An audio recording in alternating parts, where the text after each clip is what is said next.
Hey everybody, Boris back here with you with another update on the Culling. So the Culling's Twitter page just sent out a link to some patch notes for the patch that's going to be going in place tomorrow, July 19th on PC, and that will be happening starting at 8 a.m. Eastern, and it looks like it's going to be down for servers are going to be down for about 4 hours after that. And then I suspect that we're going to be getting an Xbox patch about a week from then, so Wednesday, July 26th is my guess, just based off of what has happened in the past as far as the PC patch going out and then the Xbox patch. But either way, by the end of this month, Xbox should also be getting this same patch. There will be a little bit of a difference, mainly with the bugs and things like that, but most of it is going to be the exact same. So I'm going to go through that here for you, and then I'll have a link to the full patch notes in the description below. So if you want to check it out for yourself, you can. But I'm going to go through everything important here for the Xbox as well as the PC, which will be getting it tomorrow, like I said. So the first thing mentioned here is there's going to be new ranked leaderboards for the Culling, and this is something brand new. Right now, if you look at your stats and things like that, you can only see what you've done, but you can't really compare it to other players. So this is going to give you a better idea of where you rank as far as the competition goes, and I'll even be interested to see where I rank. I know I'm not the best player, obviously, but I feel like I've gotten much better at the game since I've been playing. I'll be interested to see where I rank, and then they'll let us strive to get a better rank and keep getting better. So the way it's going to work, players will earn a match score based on position, kills, and time alive in the game, and your 10 best match scores are combined together to provide a singular season score. So if you've played 30 matches in the season, then the 10 best games in those 30 matches are going to make your season score. So if you top one of those 10 best matches in your next match, that's going to replace it and possibly bump you up in the rankings. And then depending on your season score, you'll find yourself in 5 different ranking categories. So we'll start in the lower rank, which is bronze. Then there's silver, gold, platinum, and diamond. And this is very similar to other multiplayer games out there. I played Halo 5 quite a bit. Some of the naming conventions are a little bit different, but very similar. So you'll find yourself in gold if you're about your average player, and then bronze and silver will be below average, and then platinum and diamond will be the players that are above the average type of player, and diamond obviously is going to be the top tier. So I'm hoping to be at least in gold, hopefully in platinum, but we'll see, I guess, when it comes out. And then if not, that tells me I need to get to work and start playing better. The top 10 players in each rank are displayed for all to see. So even if you're this is pretty cool, because even if you're in a lower tier like bronze, you might be the top bronze player, close to getting your way to silver, and then you can get that recognition from other bronze players. The next thing mentioned is there's going to be new cosmetics. So I teased about this in my hotfix video. I showed a few pictures that they gave us, and there's actually a few more that they've given us here. So there's 2 all-new outfits for the male and female contestants, which I think I showed in my previous video. I'll show them again. But there's also over 150 varieties of different track shirts, track shorts, turtlenecks, and Oxford shorts. So there are some examples of this, but 150 different ones tells me that there's going to be kind of the same type of breakdown as what we have now for the customizations. So you have like motorcycle pants, motorcycle jackets. Well, we'll have track tops and track shorts and things like that. And we'll have the different colors as well as some of the more customized looks. And so we'll see what all that entails.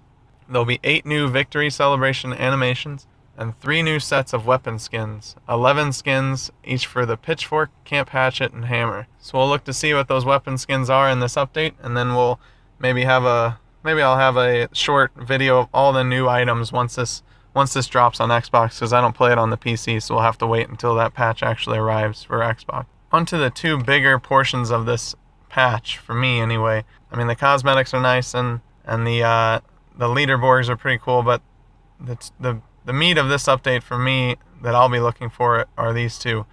So there's new match events.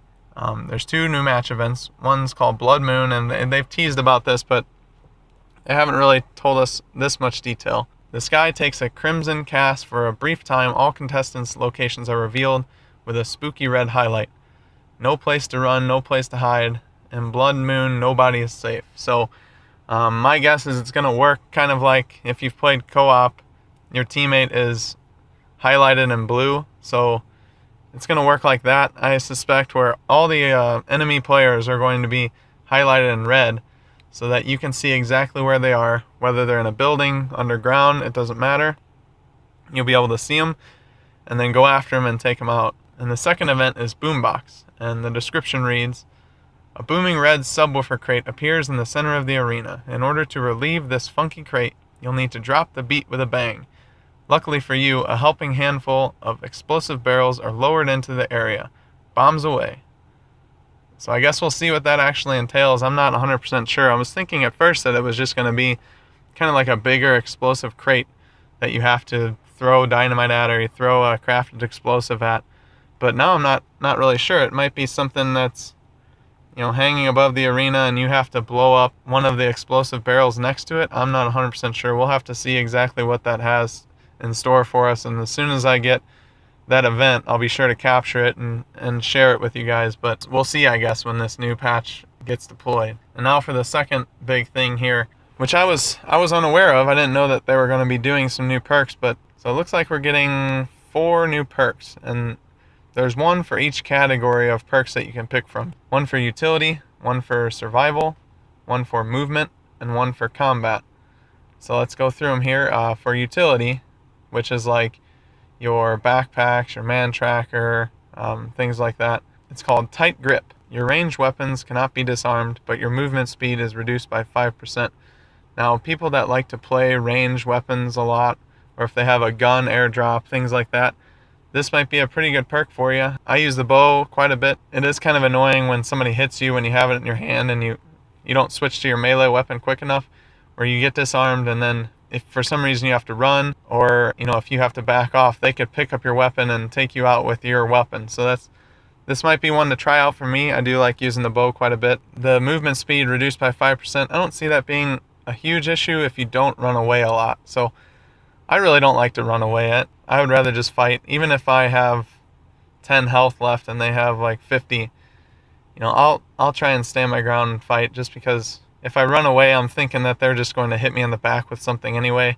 So at least if I stand there and fight, or at least back off and stand there and fight, I have more of a chance than if I run away and try and hide. So I find it more useful to try and fight back rather than run away anyway, so I might give this one a try. The second perk is called Tanky, and it's on the survival perk base. So incoming melee damage is reduced by 10%, but incoming range damage is increased by 10%. So if you're in melee combat a lot, this might be useful. You get 10% reduced damage from any melee weapon, but if for some reason you get hit by a bow or a gun, you're going to get hit for 10% more damage.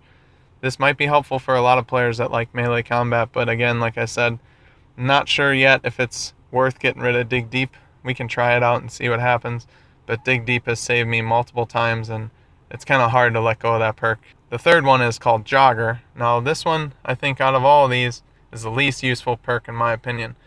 Movement speed while fists are equipped increased by 10%, but all incoming damage increased by 10% as well, regardless of whether or not you have your fists out or a weapon equipped. For this perk to be useful, it's almost as if you have to be able to use it early game, either to get to a building or to get to the first player you fight, or if you run a lot, if you try to run away. This might be useful in team games so you can get to your teammate quicker, but I play mostly solo, so I don't think this is going to help me at all, because I feel like the movement speed for me is perfectly fine right now. If for some reason I need to run, hopefully I already have an explosive runs on me or something where I can get away, but like I said before, I don't really like to run.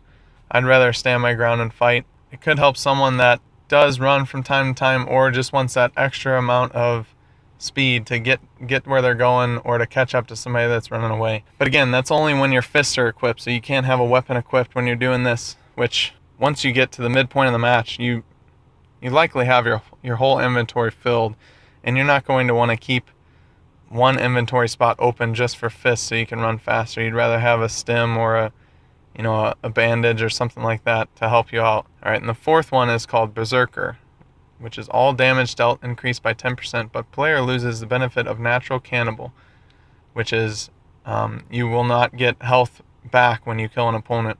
And that's sometimes really helpful because if you're in a fight and there's multiple people, if you take someone out, you all of a sudden get some health back so you can try and survive the next fight, which is happening right then. This will be useful for very confident players that don't think they're going to be in much trouble when they're fighting other opponents, especially early on. But all damage increased by 10%. That's pretty good, but for me anyway, I don't think that this is something that I'll use. I might try it out just to see how it goes, but I feel like that boost in health after finishing off an opponent helps out immediately, and it helps you not have to go bandage up at some point too. So I don't think I'll be using this, but we might try it out just to see what it's like. Out of the four, I think the best one would be tight grip for me anyway, where my range weapons won't get disarmed. But I don't really see these as being game breakers or anything. It's just more of a preference. You're gonna have to look into it, maybe try it out just to see what you like. You're gonna have to get rid of one of your perks to replace one of these, so keep that in mind. So it's gonna come down to your preference and what you like to do. Alright, now the last part about this update are the bug fixes. Now, the bug fixes on PC may be a little different from the Xbox, but some of these do look pretty familiar. But the second one is important. So sprinting, they're changing the sprinting again. I mentioned this in my last hotfix video, but for this patch they are changing the sprinting. So they're going to make sprinting cost more to your stamina than it is currently, but it's not going to be as drastic as it was before the last big patch. If you played before the last patch, which was on June 29th on the Xbox, you know that you needed to kind of manage your stamina throughout the game all the time. You could run from one building to another and be completely drained of stamina, so you have to kind of slow down, not hold the stick all the way up, and regain your stamina that way. Or you could just stop and regain your stamina. But now, since June 29th, it's almost as if you have endless stamina, unless you just spam jumping over and over. You can just run forever, basically, and never run out. So hopefully they found some kind of middle ground. This will be interesting to test. Hopefully we can see a difference and notice a difference. I, for one, am all for this. I was okay with it before, but it being toned down a little bit to where it's not such a burden to manage it all the time, but also keeps you responsible for keeping an eye on your stamina. I think that'll be a welcome change if they implement it right. They're going to add a HUD icon to indicate when you're crouching, walking, and sprinting, so you can kind of see when you're costing yourself stamina, and you can see when you're crouching, so you can make sure that if you're crouching to go over some traps, you know that you're not going to get hurt by them if you know you're crouching by that HUD icon. Let's see, so there's a couple more.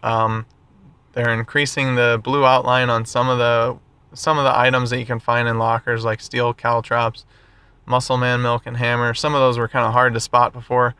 I've browsed some empty lockers, or what seemed to be empty lockers, and I found some caltrops in there, so people just couldn't see them, so they didn't pick them up.